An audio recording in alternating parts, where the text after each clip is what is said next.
1960년 9월 어느 날 미국 미시간 호수에서 사람들의 비명소리가 고요한 새벽의 침묵을 깨면서 들렸습니다. 400여 명을 태운 여객선이 암초에 부딪혀 침몰하면서 많은 사람들이 물에 빠져 죽는 대형 사고가 일어났습니다. 누가 좀 도와주세요. 사람들이 죽어가고 있어요. 그 근처 대학 기숙사에서 자고 있던 수영선수 스펜서는 소란스러움에 놀라서 잠을 깨었습니다. 벌떡 일어나 창문을 내다보니 그는 상황이 얼마나 심각한지 알고는 얼른 옷을 갈아입고 호수로 달려나갔습니다. 살려주세요. 여기저기서 들리는 사람들의 비명소리로 호수는 아수라장이 되었습니다. 그는 용감하게 호수를 뛰어들어갔습니다. 800m 거리를 무려 17번을 왕복하여 17명의 귀중한 목숨을 구한 뒤에 온몸에 힘이 빠져 쓰러지고 말았습니다. 그날 너무 무리한 탓에 그는 장애자가 되어서 병상에 눕게 되었는데 누운 지 7년 만에 32세의 꽃다운 젊은 나이로 세상을 떠나고 말았습니다. 그가 세상을 떠나기 전 한 신문사 기자가 그에게 찾아와 물었습니다. 그날 당신이 구조해 준 17명의 사람들과 지금도 만나십니까? 창백한 얼굴의 스펜서는 대답 대신 고개를 가로쥐었습니다. 하지만 그는 곧 얼굴에 가볍게 웃음을 띠며 말했습니다. 그 17사람 중에서 내게 감사를 표시한 사람은 한 소녀밖에 없습니다. 이 소녀는 지금까지 7년 동안 내게 크리스마스 때마다 감사의 카드를 보내왔습니다. 나는 그 아름다운 마음씨에 위로받으며 해마다 기쁨으로 크리스마스를 기다리고 있습니다. 나머지 16사람에게 대한 원망도 잊은 채로 말입니다. 17명 중에 감사를 표시한 단 한 명의 소녀, 스펜서를 기쁘게 해줄 수 있었던 그 소녀는 스펜서에게 생명과 같이 귀중한 보배가 되었습니다. 누가복음 17장 12절 16절에도 비슷한 이야기가 나옵니다. 예수님께서 문둥병에 걸려 고통당하고 있는 10명의 불쌍한 사람들을 다 고쳐주었습니다. 그런데 놀랍게도 그 10명 중에서 한 명만 예수님께 감사를 드리기 위해서 돌아왔습니다. 감사를 위해서 돌아오지 않은 나머지 9명은 모두 유대인들이었습니다. 당연히 감사해야 할 사람들은 감사하지 않고 기대하지 않았던 사마리아인 한 명이 예수님께 감사를 드리러 왔던 것입니다. 오늘날이나 예수님의 당시에나 변함없이 사람들이 감사에는 인색하다라는 사실을 우리는 잘 알고 있습니다. 그러나 그와 같이 인색한 사람들 가운데 감사에 풍성한 사람들이 있습니다. 그 사람들이 바로 누구냐면 우리들입니다. 아멘이십니까? 저와 여러분은 수영선수 스펜서에게 감사를 표시한 한 소녀와 같이, 또한 예수님께 감사를 표시한 고침받은 사마리아인과 같이 하나님께서 저와 여러분에게 한 해 동안 베풀어 주신 은혜에 감사하는 사람들이 다 되신 줄 믿습니다. 영국 트렌치 감독의 시를 하나 소개하겠습니다. 어떤 사람은 자기의 가는 평탄한 길에 조그마한 구렁텅이만 있어도 벌써 하나님을 원망하고 사람을 원망합니다. 또 어떤 사람은 자기의 가는 길이 험하고 캄캄한데도 불구하고 조그마한 빛만 비추어도 하나님의 주시는 자비로운 빛이라 하여 감사의 기도를 올립니다. 화려한 궁전에 살면서도 생이란 왜 이리 고달픈지, 괴로운지, 기쁜 일은 하나도 없다라고 하면서 원망하며 얼굴을 찡그리며 살아가고 있는 사람들이 있는가 하면, 오막살이에 살면서도 그를 지키시는 하늘의 아버지의 한없는 은혜와 사랑을 진심으로 감사하는 사람들이 있습니다. 불교 국가인 버마에 파송되었던 선교사님의 간정 이야기입니다. 그분이 선교 활동을 하다가 발각되어서 7년형이란 감옥살이를 살게 되었습니다. 형기를 마치고 추방되어서 미국에 돌아왔습니다. 많은 사람들이 그 선교사님을 위로하면서 얼마나 고생이 많으셨습니까? 하고 묻습니다. 선교사님은 눈물을 끄덕이며 다음과 같이 대답을 했습니다. 아닙니다. 오히려 날마다 하나님이 주신 감사거리들을 세어보면서 지내느라고 하루가 짧을 지경이었습니다. 어두운 감옥 안에 하루에 한 번씩 창문을 통하여 밝은 빛을 주셨고, 한 달에 한 번 정도는 샤워를 할 시간도 있었고, 가끔 가다가 멸치 같은 반찬도 먹을 수 있었고, 밤에는 생지를 보내주셔서 말벗을 하게 해주셨고, 눈 감을 때마다 주님은 나에게 찾아와 빙그레 웃으셨습니다. 그뿐인 줄 아세요? 주님께서 감옥의 벽돌틈 사이에 이름 모를 작은 풀이 나게 해주시지 않겠습니까? 저는 그것을 보았을 때 하나님께서 주신 귀한 생명 때문에 얼마나 찬양했는지 모릅니다. 그 감격을 감추지 못한 선교사님의 모습을 보며 많은 사람들이 부끄러움을 느꼈습니다.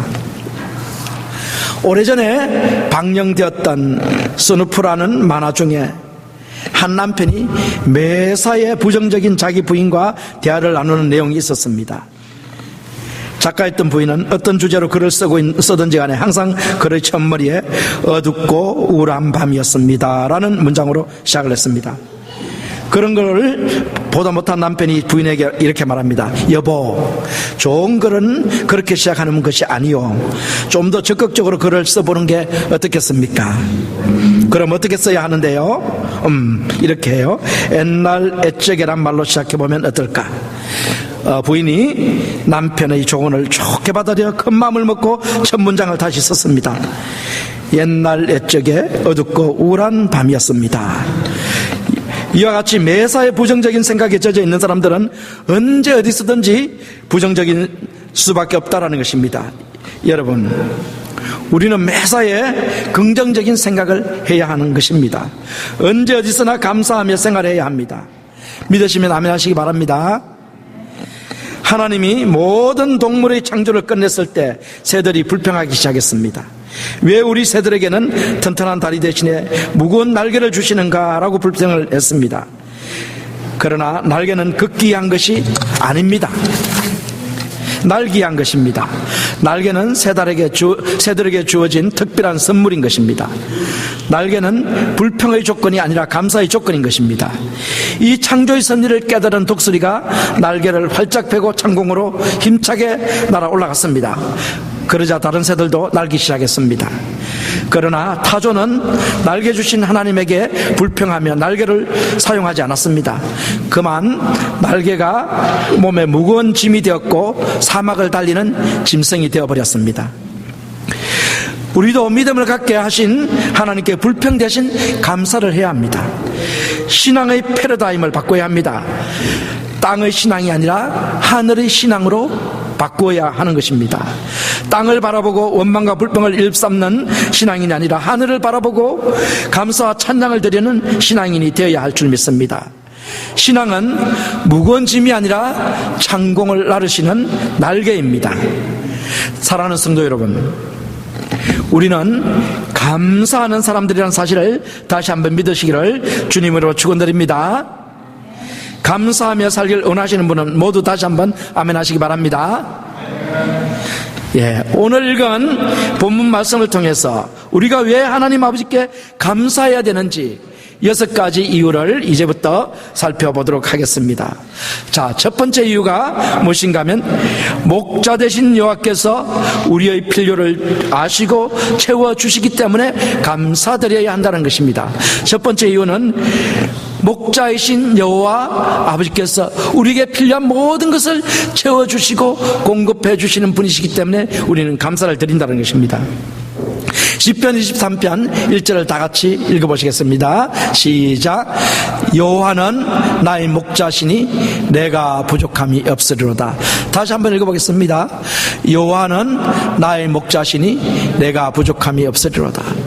사실 이 말씀만 지금 한 30분 동안 우리가 읽으면은 눈물이 나올 거예요. 그러나 계속 설교를 해야 되겠죠. 여러분들 마음속에 늘 여호와는 나의 목자시니 내게 부족함이 없으리라, 이 말씀을 되뇌어 보십시오. 얼마나 감사한지 모릅니다. 저도 한 3년 동안 시편 23편을 하루에 몇 번씩 계속 읽은 적이 있었어요. 그 시편을 읽을 때 너무 감사가 됐습니다.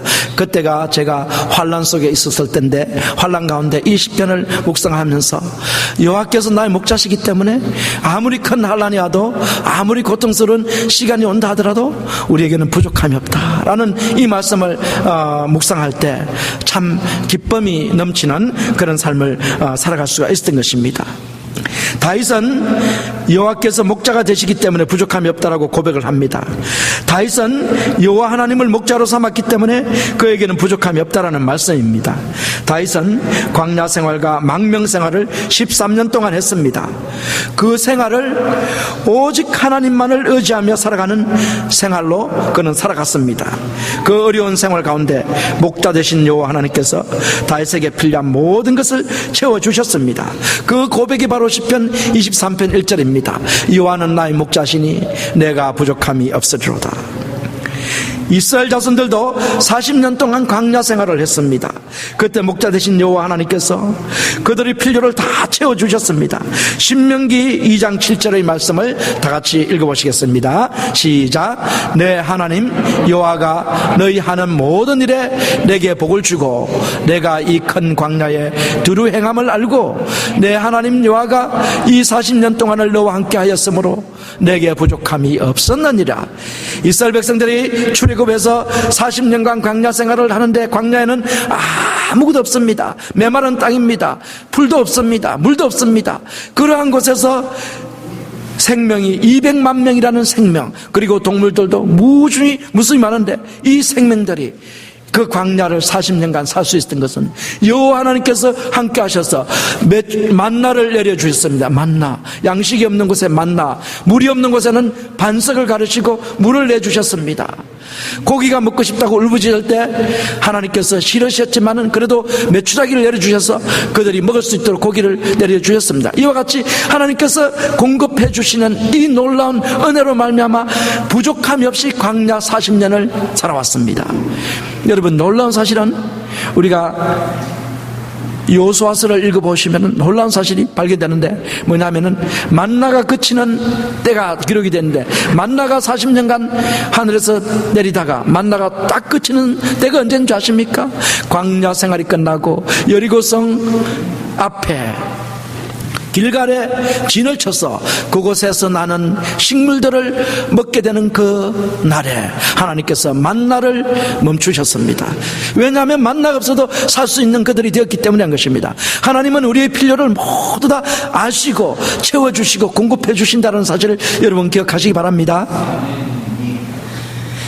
우리 직장이 없어도 사실 걱정하실 필요 없어요. 저도 직장이 없었던 때가 있었어요. 직장이 없었던 때 졸업하고 바로 샐러리 강사하면서 신학교 강사하면서 얼마 안 되는 샐러리 가지고 직장이 없어가지고 그 시간 강사하는 그거 돈으로 살았던 적이 있었는데 참 눈물 나는 시간이지만은 그 지나놓고 보니까 그때도 하나님께서 먹여주시고 입혀주시고 재워주시고 필요한 거 다 가스비도 주시고 가스가 그때 430전으로 올라갔을 때인데 너무 비쌀 때문에 그때도 가스비도 다 공급해 주시다고요.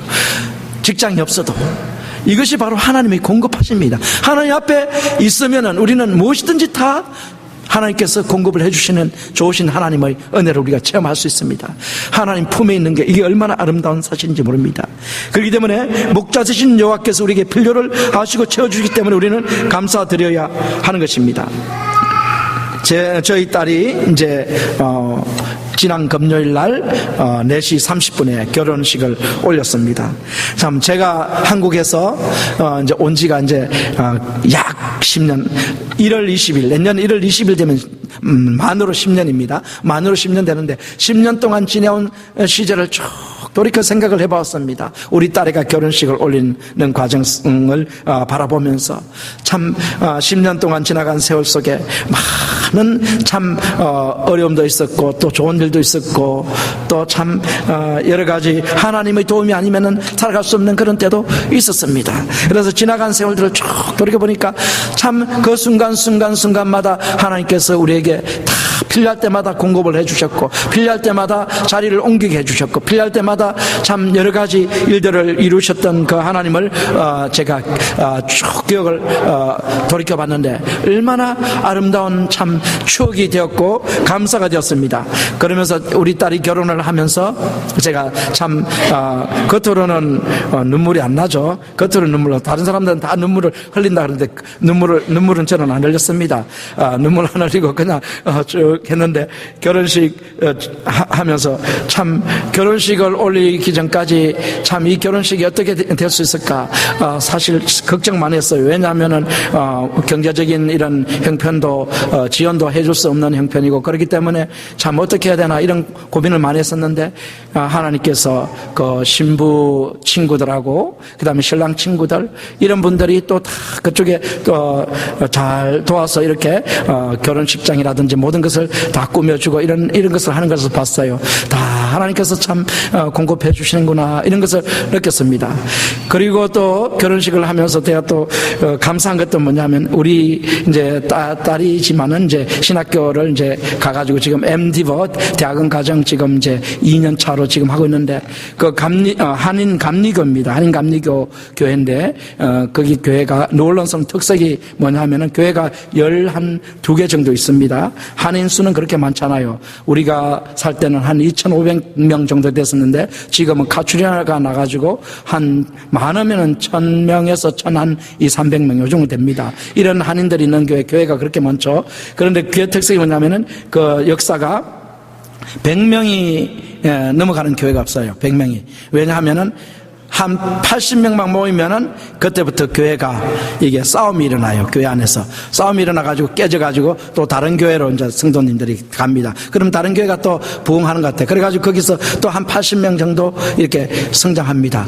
그러면 또 거기서 또 싸움이 불어가지고 다른 교회로 또 옮기면 다른 교회가 또 80명 정도 계속 걔가 80명 고선이 최고예요. 최고. 그래서 이 지금 이제 저희 딸이 다니는 그 교회가 80명에 이제 가까이 됐다고 그러면서 목사님이 하시는 얘기가, 제발 이제 뉴올런스 이런 경험을 안 했으면 좋겠다. 이제는 그 부흥이 계속 됐으면 좋겠다. 그게 기도 제목이라 그럽니다. 그러면서 하시는 얘기가, 지난 8월 달에 현아가 BBS를 맡아서 했는데 그때 교회에서 우리 감리교회 또 결정 안 하고 다른 교회도 결정하고 이렇게 왔다 갔다 하는 사람들이 있었는데, BBS를 마치고 그분들이 전부 감리교회를 다 결정해서 오게 되었다고 하면서 참 너무 감사하다고 저한테 그런 얘기들을 쭉 하더라고요. 그 말을 들었을 때 부모 입장에서는 참 감사가 됐어요. 참 우리 딸이 그래도 사역자가 돼가지고 교회를 위해서 헌신하고 또 주변의 분들에게 칭찬을 받고 있다라고 생각을 해보니까 너무 감사가 되고, 또 그 딸로 인해 가지고 교회가 부흥하고 있다라고 그런, 물론 하나님은 해주시지만은 그런 말을 들으니까 너무 또 감사가 되더라고요. 그래서 오늘 이제 추수감사주일인데 그 목사님이 3개월 전부터 저보고 오늘 설교를 제발 해달라고 부탁을 계속 했었습니다. 그런데 제가 참 결정하기가 어려웠었어요. 우리 교회도 그렇고, 그 다음에 우리 교회가 추수감사주일이 있고, 그 다음에 12월 2일 날 우리가 여소청잔치가 있는데 제가 교회를 비우고 그 교회에 있으면 될까, 이런 고민을 참 많이 하다가 저는 안 되겠다라고 한 달 전에 알려드렸었습니다. 그래서 못내 하시면서 다음에 꼭 한번 와서 설교를 해달라고 부탁을 하시더라고요. 그래서 이제 이런 아름다운 결혼식과 참 제가 우리 딸에게 사실 뭐 이렇게 미국 와서 해준 것도 별로 없습니다.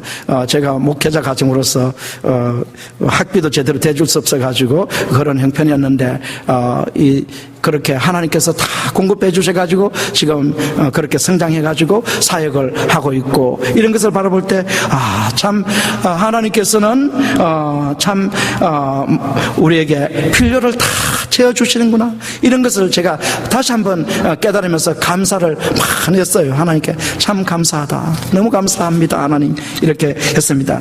이제 이 감사는 저희만의 감사가 아닐 거예요. 아마 여러분들도 한번 돌이켜 보십시오. 감사할 내용들이 얼마나 많은지 모르겠어요. 주님이 필요할 때마다 다 하나씩 공급을 해 주신다라는 사실을 여러분들이 한번 기억을 하게 될 것입니다. 자, 두 번째 우리가 감사가 뭐냐면은 두 번째 감사해야 될 이유는 목자 되신 여호와께서 우리에게 참 안식과 평강을 주시기 때문에, 우리에게 안식을 주시고 평강을 주시기 때문입니다. 2절을 다 같이 한번 읽어보시겠습니다. 시작. 그가 나를 푸른 초장에 넣으시고 쉴만한 물가로 인도하시는 도다. 참 쉴만한 물가, 푸른 초장. 여기서 초장이란 것은 뭐냐면은 네오터라고 히브리어 말로는 네오터입니다. 그쵸, 셀트라는 이런 의미가 네오터인데, 초장이 셀트라는 의미입니다. 그렇기 때문에 풀이 많은 그런 곳을 의미하는, 푸른이 붙었기 때문에 풀이 많은 초장을 생각을 할 수 있는데, 이 초장은 또 하나는 뭐냐면 사막 한가운데 오아시스처럼 풀이 많은 곳으로서 거기에 나무 그늘이 우거져 있어서 낭들이 쉴 수 있는 그런 아름다운 초장, 휴식처가 되는 그런 초장입니다. 거기에다가 니시고, 또 그 다음에 쉴만한 물가는 뭐냐면, 쉴만하다라는 이 의미는 메뉴호트라는 히브리어 말 거센 물결, 세찬 물결과는 반대되는 개념으로 잔잔한이라는 이런 의미입니다. 잔잔한 물가로 인도하신다. 만약에 목자가 양들을 급류로 인도한다면 양들이 물을 제대로 먹을 수 없고 물에 떠내려가게 됩니다. 그래서 죽을 수도 있겠죠. 이런 물로 인도하는 것이 아니라 이 목자는 참 푸른 초장, 쉴만한 초장에다가 그 다음에 쉴만한 물가로, 잔잔한 물가로 인도하는, 여러분 이 그림을 한번 상상해 보십시오. 여러분들 얼마나 이 그림이 아름다운, 2절이 참 아름다워요. 푸른 초장에 양들을 이끄는 목자의 이 모습을 한번 여러분 머릿속에 한번 그려보십시오. 얼마나 평화롭습니까? 그죠? 푸른 초장에 목자가 양들을 쫙 이끌고 가고 있고, 그 다음에 쉴만한 물가, 잔잔한 그런 물가로 양들을 이끌고 가서 거기서 양들이 물을 먹게 하는 이런 아름다운 모습을 우리가 상상을 해보면 참 아름다운 이 목자의 모습을, 목자와 양의 이 모습을 우리가 연상을 해볼 수가 있는 것입니다. 자, 이 말씀은 우리 육적인 이런 말씀만 아니라 영적인 영혼의 안식과 영혼의 평강을 말씀하는 그런 내용입니다. 예수님이 우리의 목자시죠. 예수님이 우리의 목자시기 때문에 우리의 영혼을 예수님께서 참 안식을 주시고 참 평강을 주신다라는 것입니다. 그것이 마태복음 11장 28절 30절에 있는 예수님의 초청입니다. 다 같이 한번 읽어보시겠습니다. 시작. 수고하고 무거운 짐진 자들아 다 내게로 오라. 내가 너희를 쉬게 하리라. 나는 마음이 온유하고 겸손하니 나의 멍에를 메고 내게 배우라. 그러면 너희 마음이 쉼을 얻으리라. 이는 내 멍에는 쉽고 내 짐은 가벼움이라 하시니라. 참 놀라운 말씀이죠. 수고하고 무거운 짐진 자들을 다 예수님께서 초청합니다. 이 수고하고 무거운 짐이 무엇입니까? 죄 짐입니다. 죄로 인해서, 죄에 억눌려서 고통당하고 있는 것. 제가 이 말씀을 묵상하면서 가만히 생각해 보는데 가장 고통스러운 게 뭔가? 이 육체적인 고통도 고통이지만은 가장 큰 고통은 정신적인 고통인데, 정신적인 고통 중에서 무슨 고통이냐면 죄에 대한 고통이에요. 죄 짐으로 고통당하는 이것만큼 괴로운 것이 없습니다. 죄로 인해서 고통당하게 되면 결국은 이 죄 짐을 풀지 못하면 자살하게 되는데, 가룟 유다가 그런 자살을 하게 되죠. 죄 짐을 풀지 못해서. 그러나 주님께서 지금 초청하시는 것입니다. 수고하고 무거운 죄짐을 진 모든 자들아 다 내게 오라. 내가 너희를 쉬게 하겠다. 너희 영혼에게 참 안식을 주시겠다는 것입니다. 여러분, 이 말씀을 우리가 귀 기울여 들으셔야 되는 것입니다. 예수님은 우리 영혼을 쉬게 하시고 참 평강을 주시겠다라고 주님께서 우리를 초청하고 계신 것입니다. 예수님은 온유하고 마음이 온유하고 겸손합니다.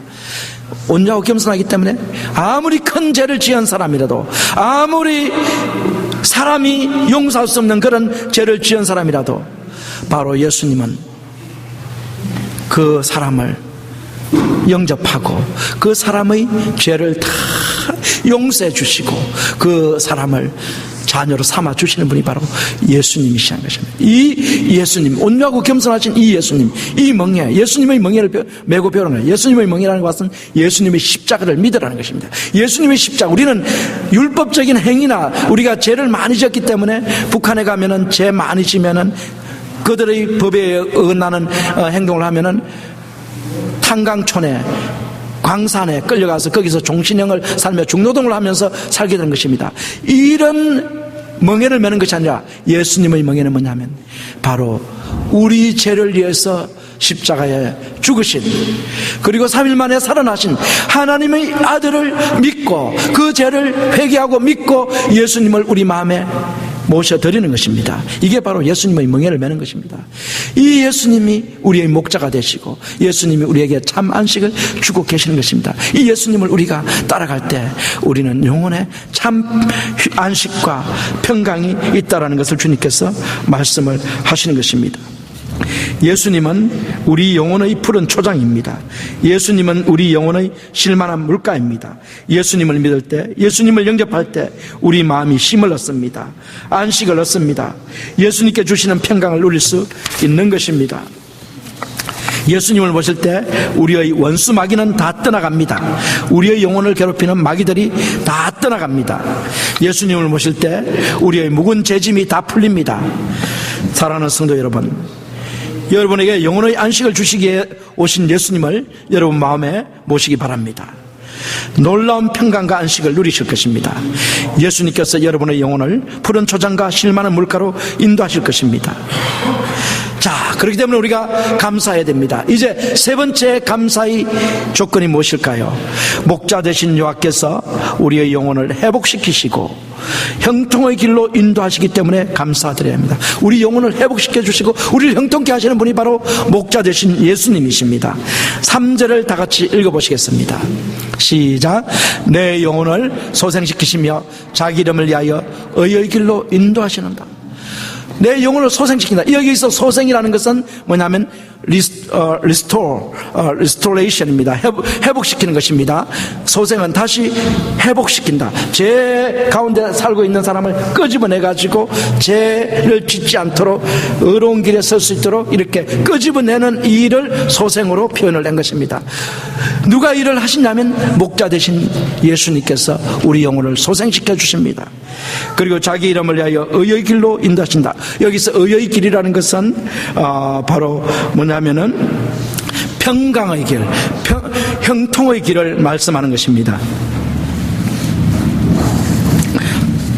주님은 형통의 길을 먼저 주시는 것이 아니라 우리에게 회복을 먼저 시켜주십니다. 회복이 먼저고 그 다음에 두 번째가 우리에게 형통을 주신 것입니다. 우리 영혼이 잘못되었을 때, 죄악 가운데 빠져있을 때 우리 영혼을 그 죄에서 끄집어내십니다. 그 끄집어내시는 과정이 참 어떤 사람은 쉽게 끄집혀 나올 수 있지만 대부분은 쉽게 끄집어져 나오지 않습니다. 대표적인 사람이 누구냐면 다윗입니다. 다윗이 참 인간으로서 지어서는 안 될 두 가지 아주 큰 두 가지죠. 십계명 두 가지를 어겼죠. 그 죄를 짓고 나서 이 다윗이 영혼이 회복되기 위해서는 참 큰 징계의 매를 맞을 수밖에 없었습니다. 이 다윗이 밧세바의 남편 우리아를 죽였는데 우리아를 죽인 이 죄값으로 몇 명의 아들이 죽냐면 4명의 아들을 하나님께서 치십니다. 그래서 4명이 징계의 매로 죽임을 당합니다. 그리고 밧세바를 참 범한 이 죄 때문에 이 다윗은 자기 아내 10명이 참 백성들이 보는 앞에서 참 당하지 않아야 될 일을 당하고 있습니다. 그것도 자기의 아들 압살롬에게 그런 일을 당합니다. 이게 바로 징계의 매라는 것입니다. 이런 것들을 당하면서 다윗은 뼈저리게 느낍니다. 내가 이제는 이런 곳에 들어가서는 안 된다라는 것을 뼈저리게 느끼고 그 이후에 다윗은 다시는 그런 죄를 짓지 않는 이런 그런 참 사람이 되는 것입니다. 이와 같이 영혼을 완전히 회복시킨 다음에 영혼을 죄용서와 함께 그 죄를 다시 짓지 않도록 하신 다음에 다윗에게 형통한 복을 주십니다. 그래서 이 세상에서 누릴 수 있는, 왕으로서 누릴 수 있는 최고의 왕국과 최고의 부와 최고의 권력과 이런 것들 다 누리는 사람이 다윗입니다. 이게 바로 형통한 생활이죠. 이러한 삶을 다윗이 누릴 수 있었던 것은 바로 목자 되신 여호와가 그와 함께 하셔서 그를 인도하시기 때문에 그와 같이 누릴 수 있었던 것입니다. 우리도 목자 되신 여호와 하나님을 우리가 모시고 살아가기 때문에 우리 영혼을 잘못된 길에 있을 때는 끄집어내서 회복시키십니다. 징계의 매를 대셔서, 사랑의 매를 대셔서 우리를 끄집어내시고, 그런 다음에 우리를 형통한 길로 인도해 주십니다. 사랑하는 성도 여러분, 혹시 여러분 중에서 반복해서 짓고 있는 죄가 있으시다면은 그 죄에서 돌이키십시오. 그렇지 않으면 하나님께서 여러분을 너무나 사랑하시기 때문에 사랑의 매를 대십니다. 사랑의 매, 그거 참 아픕니다. 얼마나 아픈지 몰라요. 사랑의 매를 맞기 전에 우리가 죄를 짓고 있으면 그걸 돌이키는 것이 아주 중요한 것입니다. 자, 이제 네 번째 감사해야 될 이유가 뭐냐면, 목자 되신 여호와께서 아무리 큰 환난 가운데 있다 하더라도 우리를 보호하시기 때문에 우리는 감사를 드려야 하는 것입니다. 4절을 다 같이 읽어보시겠습니다. 시작. 내가 사망의 엄침한 골짜기를 다닐지라도 해를 두려워하지 않을 것은 주께서 나와 함께 하심이라. 주의 지팡이와 막대기가 나를 안위하시나이다. 엄침한 골짜기는 누가 숨어 있냐면 맹수, 호랑이, 늑대, 사자, 이런 것들이 숨어 있는 곳이 엄침한 골짜기입니다. 엄침한 골짜기에 양들이 지나가면 그 숨어 있는 것들이 탁 맹수들이 와서 양을 물고 먹어버립니다. 이와 같이 위험한 골짜기지만은, 엄침한 골짜기지만 그곳에 누가 함께 가면은 안전합니까? 목자가 같이 가면은 사자와 맹수들이 덤비지 못합니다. 목자가 양들을 보호하기 때문에, 막대기와 지팡이로 보호하기 때문에. 이 사실을 다윗이 너무나 잘 알고 있기 때문에, 다윗이 목자였기 때문에 너무나 잘 알죠. 그래서 이 목자가 양들을 지키듯이 아무리 엄침한 사망의 골짜기를 다니고 있다 하더라도 양인 나는 해를 당하지 않는다, 이것을 알고 그렇게 고백을 했던 것입니다. 어떤 환난의 골짜기라도 다윗은 죽을 고비를 수도 없이 넘기지만은 그 고비 속에서 하나님께서 계속해서 보호하시고 지켜주시는 과정을 여러분들 사무엘 상하서를 쭉 읽어보세요. 사무엘 상을 한번 쭉 읽어보세요. 그 읽어보시면 사무엘 상 16장 이하부터 쭉 읽어보시면 죽을 고비를 너무 많이 넘기는데 그때마다 하나님께서 다 다윗을 보호한다는 것을 이게 성경을 통해서 우리가 알 수 있습니다. 로마서 8장 28절을 여러분 기억하실 것입니다. 우리가 알거니와 하나님을 사랑하는 자 곧 그 뜻대로 부르심을 입은 자들에게는 모든 것이 협력하여 선을 이루느니라. 우리에게 환난이 왔지만, 어려움이 왔지만 그 환난과 어려움은 우리들에게 합력하여 선을 이루시기 위한 하나님의 계획이라는 것을 또한 여러분이 기억하셔야 되는 것입니다. 환난은 결코 우리를 무너뜨리지 못합니다. 하나님께서 우리를 지키시기 때문입니다. 또한 환난은 우리에게 선을 이루어 주십니다. 환난을 통해서 우리는 복을 받습니다. 인내할 때 하나님께서 우리에게 복을 안겨주십니다. 더 나아가서 환난을 통해서 우리들의 신앙이 성장합니다. 우리의 성품이 예수님을 닮아갑니다. 환난은 우리에게 복을 주시기 위한 하나님의 방법입니다. 여러분, 환난이 아주 심할 때, 그 심한 환난 그 가운데 한순간만 여러분들이 인내하시면 그 다음에 뭐가 있냐면 복이 있는 것입니다. 제가 가끔 말씀드렸던 이 예화가, 어떤 참 금을 찾는 이 강부가 금을 찾아서, 노다지를 찾아서 평생을 바친 사람이 있는데 결국 이 사람이 금을 찾지 못합니다. 평생을 다니면서 금맥이 있습니다. 그래서 금맥을 따라서 이 사람이 팝니다. 계속 팝니다. 계속 파도 금맥은 있지만은 금 노다지가 나오지 않습니다. 그래서 결국은 거기에 곡괭이를 탁 내리꽂고 다른 곳으로 옮겨갑니다. 그런데 그곳에 다시 찾아온 사람이 그 곡괭이로 한번 딱 찍었더니 거기에 뭐가 나옵니까? 노다지가 나왔다는 것입니다. 이게 바로 큰 환난 다음에 한 번만 인내하면은 뭐가 있습니까? 복이 있는데 우리는 그것을 하지 못하고 그 인내를 못하고 포기해버리는 것입니다.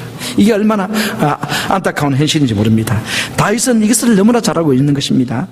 자, 그래서 우리가 환난 가운데 있더라도 우리에게 지켜주시고 우리에게 복을 주시는 이 하나님을 끝까지 신뢰할 수 있기 때문에 우리는 감사하라는 것입니다. 그 다음에 다섯 번째 이유가 무엇입니까?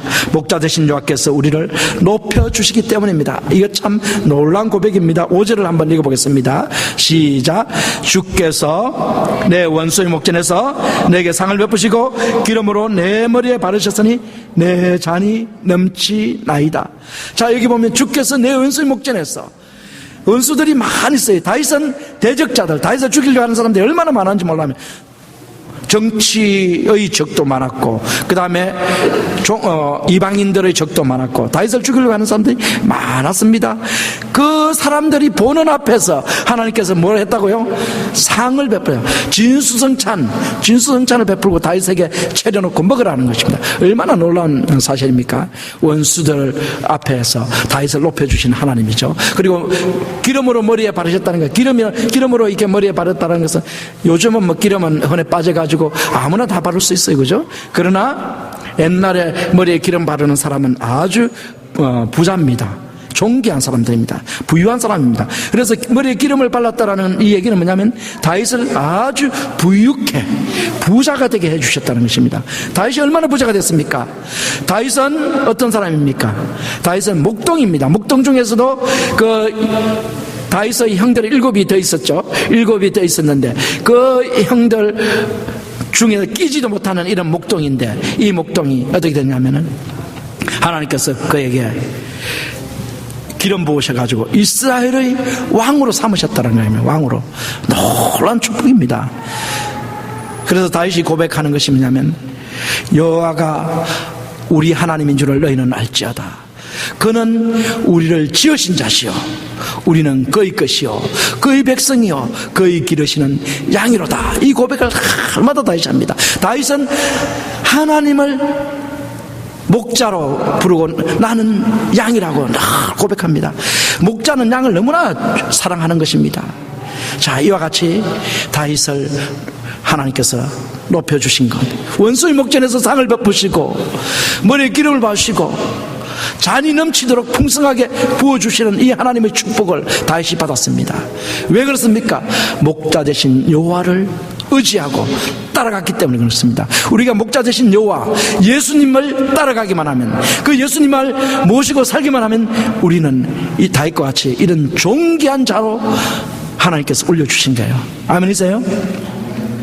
예, 존귀하게 되는 길은 오직 예수 안에서, 예수님 안에서, 예수님만 따라가면 우리는 존귀한 자가 됩니다. 이거는 신앙의 결말이에요. 우리 민근사님이 늘 신앙의 결말이 여기 있습니다, 이렇게 고백을 많이 하시는데, 신앙의 결말, 우리가 존귀하게 되는 것, 이거 어디에 있느냐 하면 예수님을 따라갈 때 우리가 신앙의 결말은 존귀하게 되는 거예요. 다른 거 따라가면 소용없어요. 다른 거 따라가면. 자, 그렇기 때문에 우리가 감사할 수밖에 없다는 것입니다. 자, 그 다음에 여섯 번째 감사가 이유가 목자 되신 여호와께서 우리를 영원한 천국으로 인도하실 것이기 때문에 감사를 드려야 합니다. 6절을 읽어보시겠습니다. 다 같이 시작. 나의 평생의 선하심과 인자심이 정녕 나를 따르리니 내가 여호와의 집에 영원히 가리로다. 나의 평생 동안 선하심, 누구의 선하십니까? 하나님의 성품이 선합니다. 굿내서 굿. 그 다음에 또 하나는 뭡니까? 인자는 헤세드는 뭐냐면은 사랑인데, 이 사랑은 언약적인 사랑입니다. 하나님이 우리를 너무 사랑하셔서 독생자 예수 그리스도를 보내주셨고, 예수 그리스도를 믿게 하셨고, 예수 그리스도를 믿음으로 말미암아 우리를 하나님의 자녀가 되게 하셨고, 우리를 또 천국까지 인도하시는 이 언약적인 사랑이 바로 헤세드입니다. 내 평생의 선하심과 인자심이, 여호와의 헤세드가 나를 따르리니, 정녕 반드시 나를 따르리니 내가 여호와의 집에 영원히 거하겠다. 이건 뭐냐면 여호와의 집은 천국입니다. 천국에 영원히 거하겠다. 가리로다. 하나님께서 우리를 천국으로 인도하시죠. 여러분, 강영우 박사님 아십니까? 한국인으로서는 차관보, 장애인 부서에 그 차관보를 지내셨던 분, 최초로 미국 정부의 차관보를 지내신 분이죠. 지금까지는 두 번째도 없습니다. 이 차관보를 지낸 강영호 박사님이 돌아가셨지 않습니까? 소천하셨는데 그분이 돌아가시기 전에 참 이제 생명을 연장하기 위해서 수술을 받고, 이분이 암이었습니다. 암인데 수술을 받고 생명을 더 연장하십시오 이렇게 했는데, 나는 생명 더 연장하지 않겠습니다. 내 생명 이거 나는 지금 산 것만 해도 너무 족합니다. 이 맹인으로 앞 못 보는 내가 이와 같이 하나님의 은혜를 누리고 이와 같이 참 복된 삶을 살 수 있었던 것은 오로지 하나님 은혜요.